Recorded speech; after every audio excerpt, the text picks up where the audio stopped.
Never gonna get tired of these moments, and I really wish that I'd started the Uncut channel, 6 years ago when I first started filming cars, because the scene that you see behind me is effectively the reason why I started this whole crazy thing, because I used to read back to back.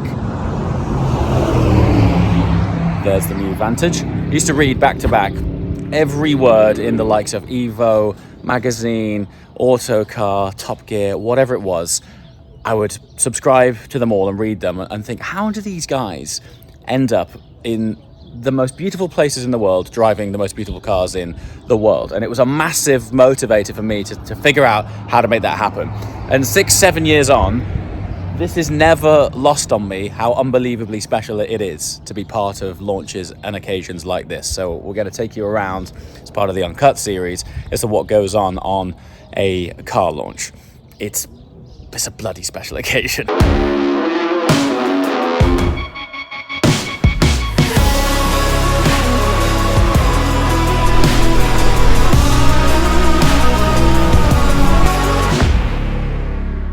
Oh, Mercedes. It's a Mercedes. It's an Aston.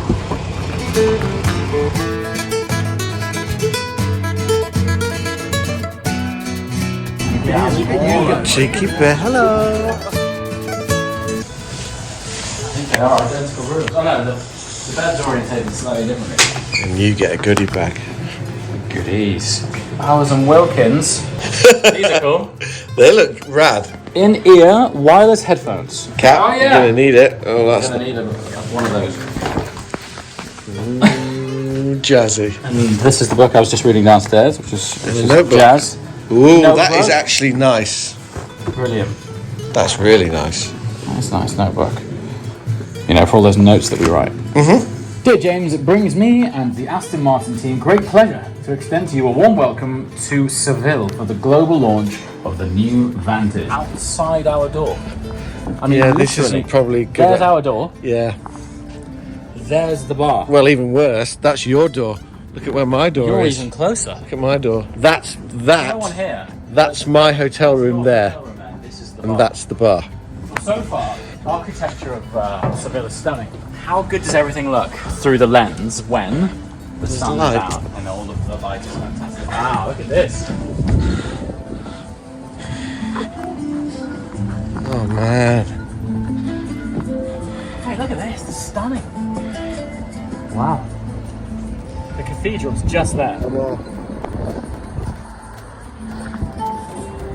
This is going to sound weird, Go on. but these hedges have been getting quite a bit of traction online. These hedges here. Through people coming to this press launch, because people are asking how do they cut the top of them. Mate, Jacob yeah. made quite a big thing of these hedges. Of these hedges? Yeah. Well, that's where it stops on this tunnel. Nice hedges.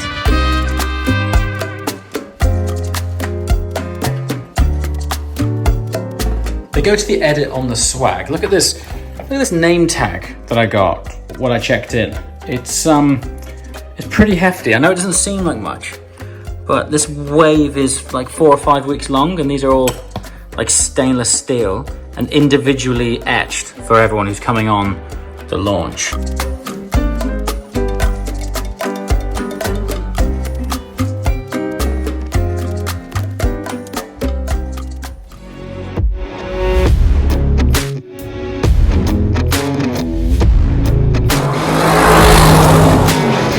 Sounds really good. I'm trying to just wake up because it was a, I don't know about you, Yoki, I was up at 6. It's just wide awake. This is the first coffee, and I'm sure you can tell by the delivery of this moment.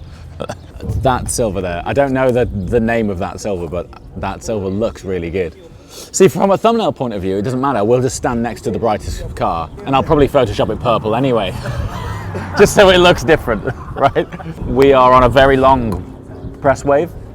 So I think it's 4 weeks, is it, Pete? Something like that. 4 weeks. So, which means over those 4 weeks, they invite media and journalists and influencers and content creators from all over the world on multiple waves, but everyone's under the same embargo, which means at the same time, on the same day, everyone shares the same content with the same cars at the same place. The challenge is, how do you bring unique value to that pool of content that's about to explode in about a week's time? I'm going to Photoshop a purple car. The silver one's stunning. Like, actually, if you were to spec one, that is it. Silver gold wheels. I like the flash of green accent on the brakes as well, on the calipers. So the road cars are a different set to the track cars, is that right? Okay. So you've got carbon buckets. Oh, fantastic. Okay, brilliant. You literally step out. I mean, it's like something from Forza. You step out and the guys from Aston go, what car do you want? What colour would you like? And what do you want to do? And this particular event is split into road drive and track drive. So we're at the Monte Blanco race circuit just outside of Seville. And you can literally say, I would like to take that one out. And they'll just give you the keys and a skid lid and off you go. But the first thing I'm doing today is a road drive. So split into two, road drive first, then track drive. And we're going to figure out what these cars are like at the two opposite ends of their operating spectrum. Speaking of opposite ends, check this thing out. So this is the actual Vantage safety car, the new Vantage safety car that was acting as the safety car in Australia for the F1 race, and they flown it directly from that race to here. That's a posh lid, look at that. It's like a chrome lid. So the format while we're out here, I don't know if this is going to end up being 3 videos, 2 videos, but I'm contemplating right now, do I split the road drive and the track drive into separate videos? I'd be interested actually to hear from you for future content. Would you like separate content from a road point of view and a track point of view? Would you like them both in the same edit? We're just out here filming them separately anyway, and we can merge them in the edit, but I'd be interested. Comments below. How'd you like your content served? You know, when you read about a car on paper and get a grip around its specs, and on paper it sounds incredibly awesome and promising. Well, this is the day where we find out, effectively, if Aston have done the works. And I'd go so far as to argue that this is probably the most important car for Aston, because it's sort of one of their most popular cars. It's their entry level car, which means from a sort of cost point of view, they are realistically aspirational. Let's put it that way. They're not cheap, particularly these ones. Full spec, you're on your way 200 grand-ish. However, what is interesting about this is Aston are confident that this is now a 911 Turbo S competitor, which in itself, I mean that's a bold statement, because in itself a Turbo S is one of the best cars in the world, certainly as a daily driver sports car. So at the end of this, it's going to be interesting, because you know this is rear wheel drive. It doesn't have a twin clutch box, but from what I'm hearing of these cars going by, they have pushed the edge of physics with what they can do with a more conventional auto. It's going to be very interesting to see what they've been able to do from a calibration point of view with this drivetrain, engine, gearbox. The arrangement that they've got now is that even though the engines are Mercedes supplied, they're entirely their own calibration. So in previous gens, it was Merc going, have an engine. This is what you're getting and this is what you have to deal with. On these, and all future Aston products, DB12, 707, this is all proprietary, bespoke calibration specifically for Aston. So even though its foundation is a Merc engine, this is all their own doing. So they've tweaked it within an inch of its life, and I'm mostly fascinated. I have no doubt in a straight line with over 600 horsepower, which is nuts, in an entry-level product. It'll be great. Gearbox up, great. The thing, and this is such a nuanced, tiny thing, the one thing that I'm interested in, which really doesn't apply to this car because they're not pitching it as a track car, we're just on a track so that we can experience the bookends of its spectrum. From high speeds under heavy braking, working your way down through the gears. That's where twin clutches have always come into their own. I'm fascinated to see if they've been able to calibrate this box to be as competitive from high speeds down to slow speeds. That's the only thing. Other than that, on the road, that sort of thing doesn't really concern anyone really.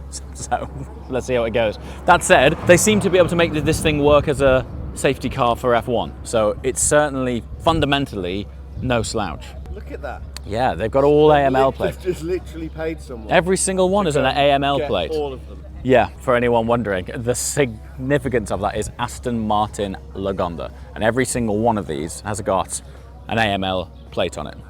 So they've got two specs of cars.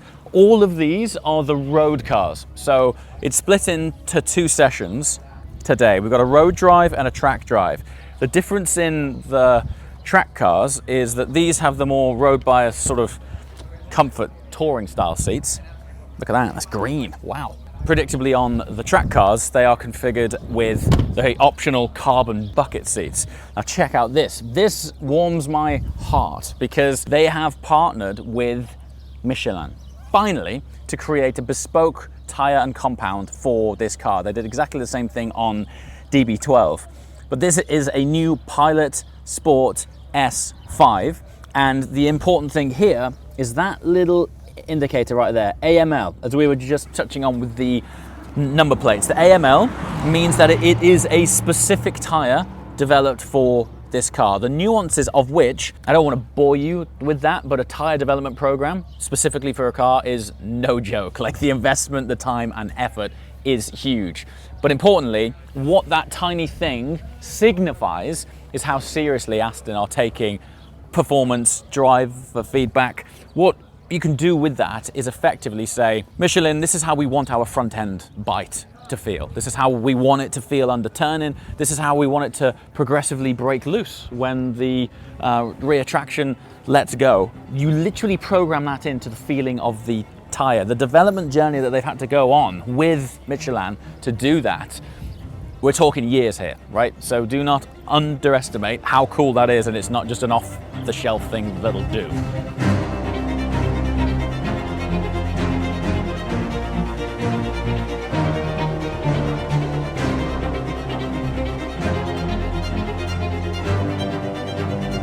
So it's fairly similar? Very similar, yeah. Okay. Again, you start buttons in the middle, you've got your drive mode controller around the outside as well.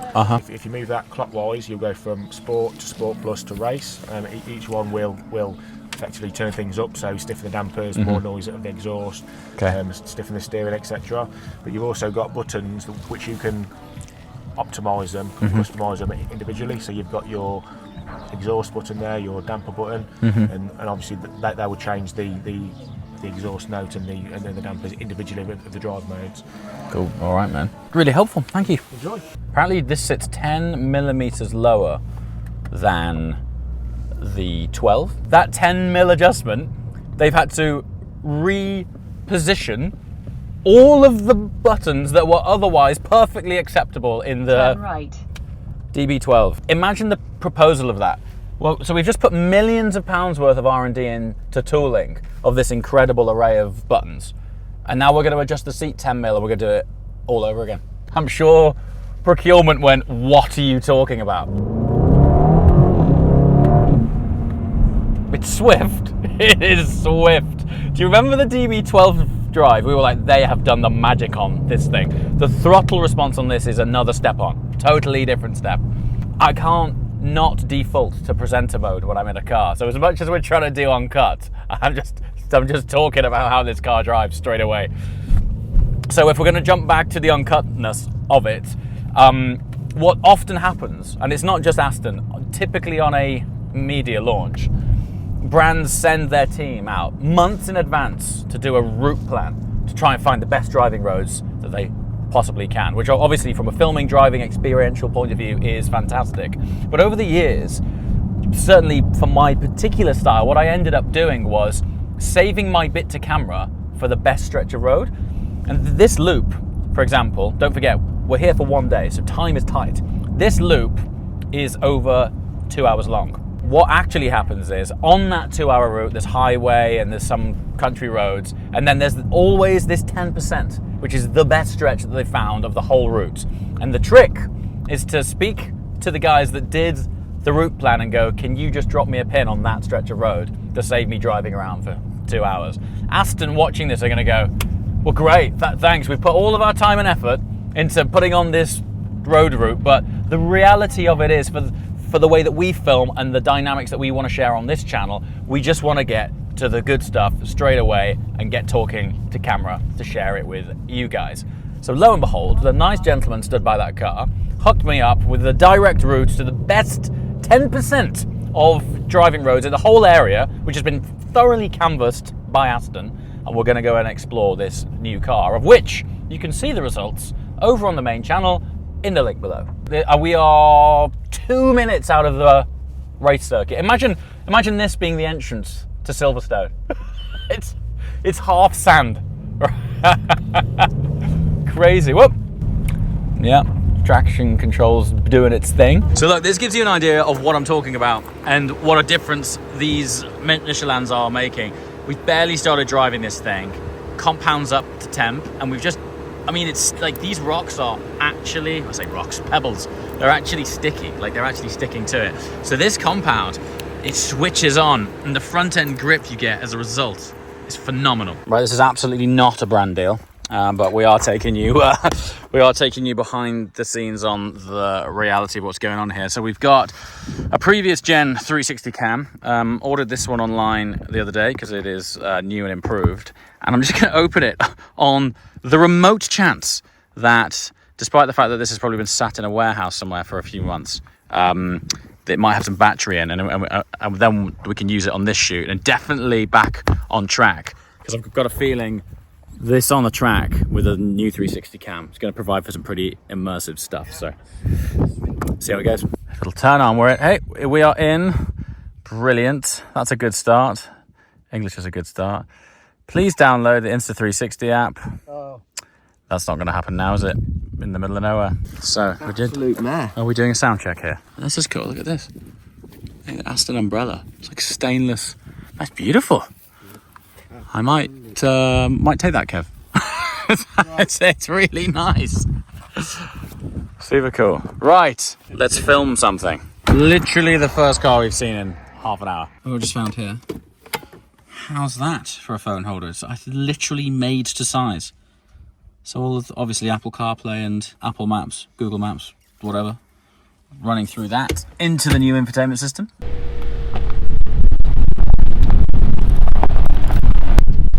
Pretty serious. I mean, if we're thinking this is their entry level day one new Vantage, like this is the most standard, or dare I say it's slowest it'll ever be, and it's rapid. It's not Turbo S fast, but I don't think that's the point. It's a different, it's a more sophisticated sports express, isn't it? Would you take this over a 911 Turbo S? And I never thought I'd even, if we were having this chat 3 years ago, that sentence wouldn't have even been a thing. But to sit here today and this be a realistic challenger and an alternative proposition to a 911 Turbo is pretty incredible. Look at it, it's so cool. I think you probably would, wouldn't you? Yeah.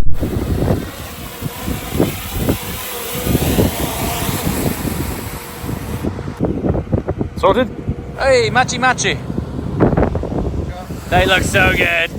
It's actually quite a good test, like considering obviously we're struggling for rain out here. That this sand pit that we drive through on the entry to the circuit is a good traction control test. And sure enough, in wet, with your foot flat in the sand, it just cuts power. Okay. This guy having a pee and blocking the road? I think he might be.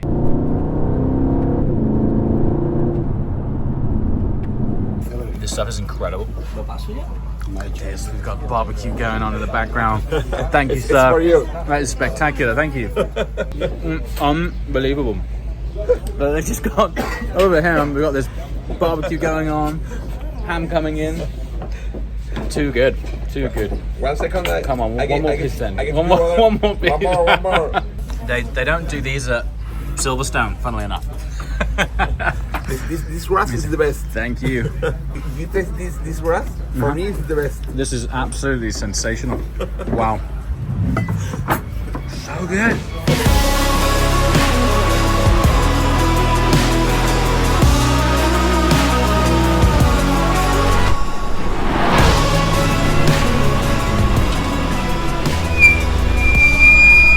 A good bit of heat coming off it. Would you mind just doing Yeah, sure. 1 or 2 cool down sorry. Yeah. So do you think we got everything? You got everything you need? Classic. Got everything you want? 12 minutes. So it's just go out. There's another session afterwards as well. So. Oh, okay. So we've got 2 more left. Yeah. Total. Yeah. Okay, I'll go out now. And then technically this isn't my last, so what could possibly go wrong?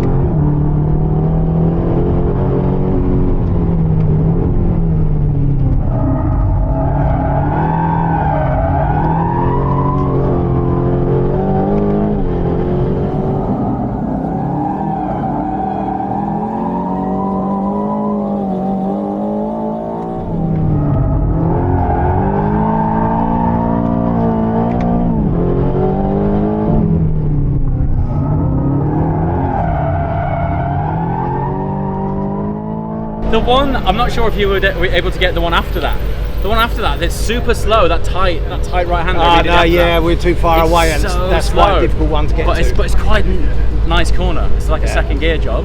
But that was a cool corner. Well, we've had a couple of people go off there. Have you? We'll call that one the last Yeah, lap let's jockey. call Yeah, that, okay.